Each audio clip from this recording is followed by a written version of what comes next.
Hello, welcome to the channel. My name's Tim. I co-founded a fish farm hub in Rukungiri, Uganda. Today I'm about to get on that bodder, hopefully you can see that in the shot, and take that with me to with Pauson and Campurira to go and look at some new land, because we are interested in potentially doing some expansion, which is very exciting for our hatchery. So in the previous video you would have seen those 3 happers in the pond, and you'll have seen we've got 3 which are full of fingerlings, and we just sold some to a farmer. But we've got, and they're just in the wrong pond, right? They shouldn't be in that huge pond. We should be using that for growing fish. So we really need to, oh, I'm out of breath. Anyway, yeah, we basically need to expand and want to sort of do that on a potentially different site, because that way we're minimising disease and things like that, and just, yeah, we're running out of space over there. So we are sensitively going to this farm, where it's a bit of land, and then just seeing what's what. This is why I'm walking right now, because it's pretty steep. You see?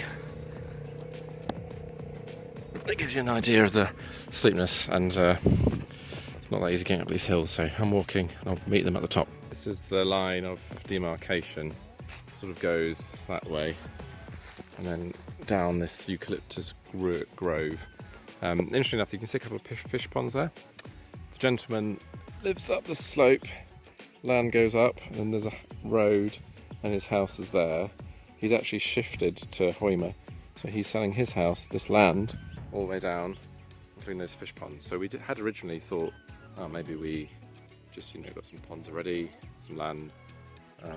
But I think the challenge is that he's like looking for more than we can afford. So we're wondering about from this land all the way along down. I don't know where far it goes. I think it's around the brickworks.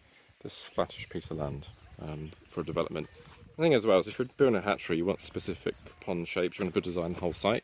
So when you've got pre-built ponds, it's not necessarily that easy. We have to drain them, reshape them. It's actually quite a lot of work. So we might be better off on a new piece of land.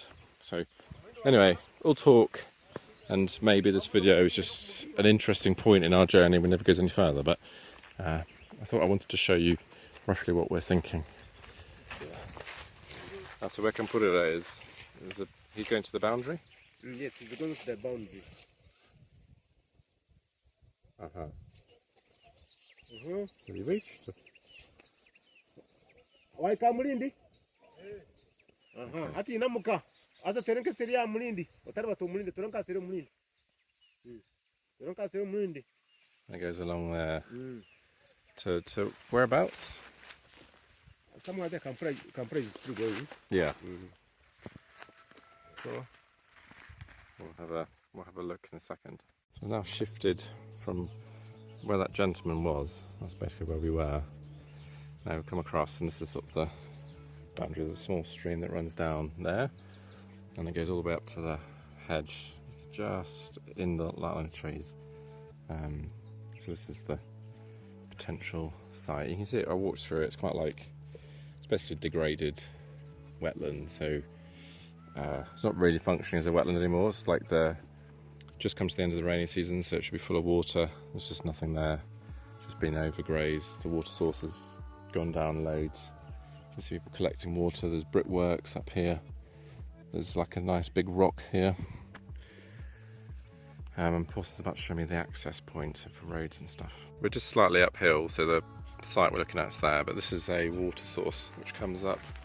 You can see there's a bit of water flowing, comes down this valley, and at the head of the valley, what have we got? It's like old, basically more degraded wetland.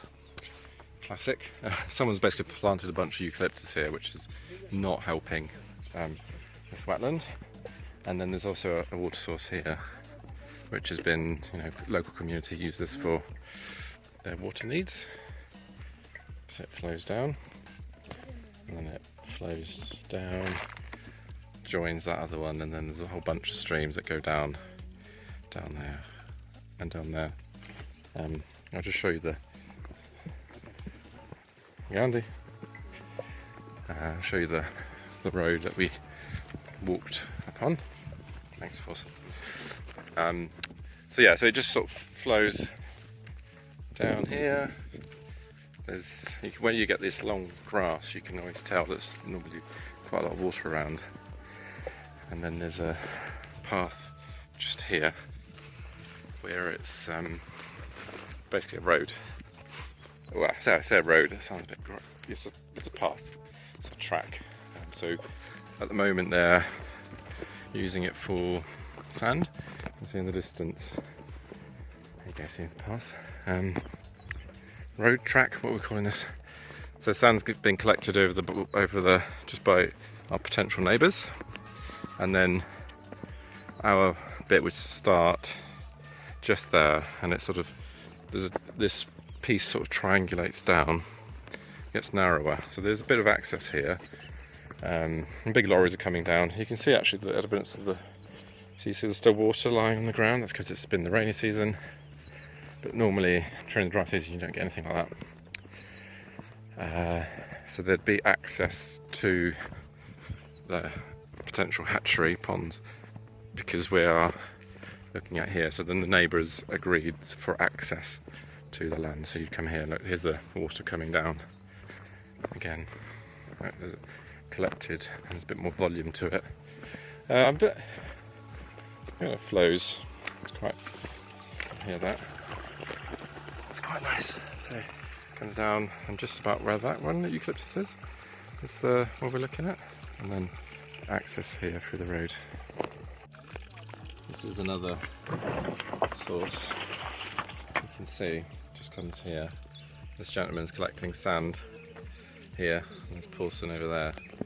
So some of this water is coming down from this side, these steep hills, collecting here.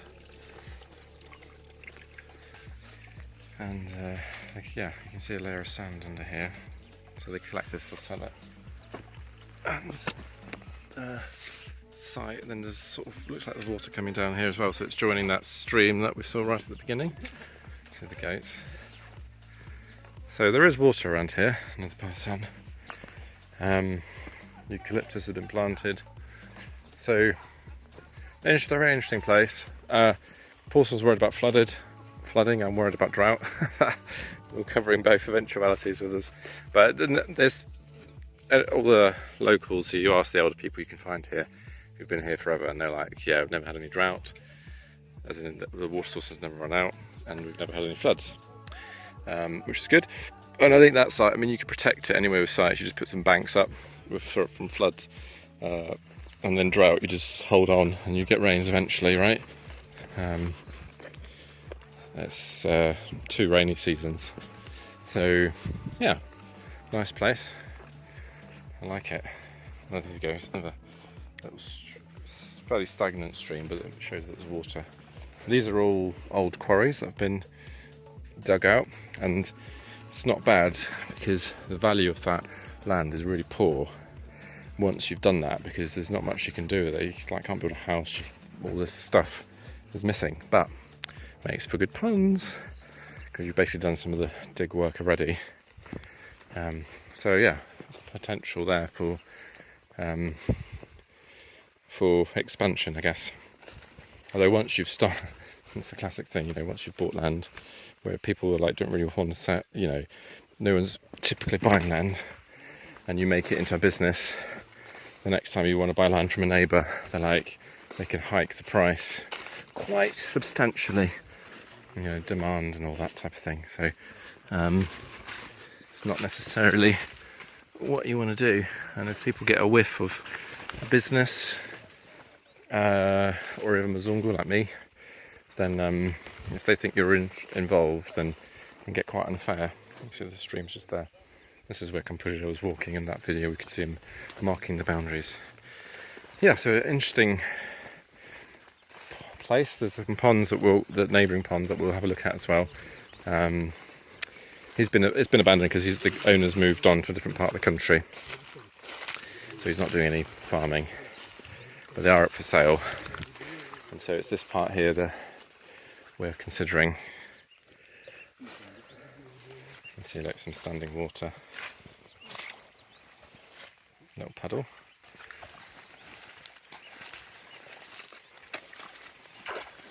I'm going to get across this one without getting too wet. Just going to put you down for a second. So I made it across without getting too wet. These are the ponds, and there's no inlets or outlets, which isn't good practice, but what it does show is that actually there's enough water coming through and it's not drying up. There's 3 of them, so it's quite a nice site actually. I like it. See what happens when it's just left. So yeah, this is what's sort of over there. That's the place. The goat man with his goats. Just having a look at these ponds, and then I think we'll crack on. But thank you very much for watching. Appreciate all your support. Thank you for watching RAD continue to grow. You know, we're only considering this because we have that demand for fingerlings, and we need to be able to support farmers. So expansion is potentially necessary. But thank you very much for your support. Subscribing, commenting, liking, all of that helps us, supports us as a channel, and make sure that we can do what we're trying to do, which is support smallholder fish farmers out here in Uganda. Bye. It's beautiful, hey? This is the edge of the last of the ponds, and it just goes on. Very nice. So this is less degraded. There's still some, it's not great because there's not marsh, it's just the grass, and then some of the trees in here are eucalyptus, so it's going to eventually, there's a big stand of eucalyptus there, but very nice. So yeah, I'm pleasantly pleased, I think, with the place. I feel a bit cautious always because you're like, oh, what goes wrong, and there's land deeds and wetland development and all sorts of sort of legal and just a bit of unknown about some of, you know, it's a developing country. Some of these things haven't been ironed out yet. Well, there are rules, but they are broad and not always very specific. So trying to work out exactly where you fit into that equation can be a bit tricky. So there's a bit of nervousness about that, but I think we can certainly keep exploring this. We don't have the funds yet for doing this, but we have been, as you know, very exciting, being assisted because we need to expand the hatchery to do the RAD model. So we've been secured that funding from our good friends Gatsby Africa, and now it's just like land, and it's better to do that, I think, in a different place. So just having a look at that.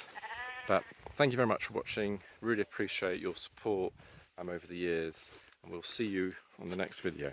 Stay tuned for more fish farm maggot stuff.